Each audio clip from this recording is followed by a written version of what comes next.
2003 жылы әлемдік және дәстүрлі діндер көшбасшыларының бірінші съезінде Нұрсұлтан Назарбаев бейбітшілік және келісім сарайын салу идеясын айтты.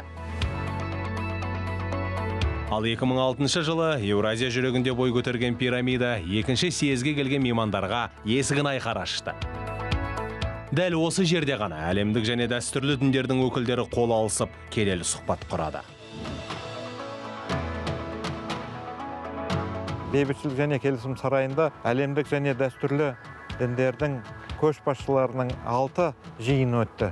Ешбір мемлекетте, ешбір қалада бұндай дәрежеде, бұндай деңгейде, бұндай сұхбат ұйымдастырылған жоқ әлі.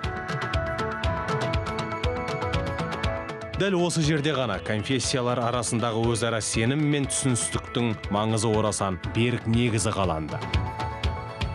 Алыстасаң аласарып, жақындасаң биіктей беретін, ал ішіне кірсең жан дүниеңі шуақ себетін бұл әсем ғимараттың бүкіл болмыс бітімі қашанда еңкейгенге еңкейіп, шалқайғанға шалқаятын біздің халқымыздың биік рухы мен кең пейілінің белгісі емес пе? Ендеше сіздер мен біздерге ғана емес, қазақстандықтардың әлі талай ұрпағына адал қызмет етуге жаратылған әсем ғимараттарымыздың іргесі берік, ғұмыры ұзақ болғай. Нұрсұлтан Назарбаев, Қазақстан Республикасының тұңғыш президенті, елбасы.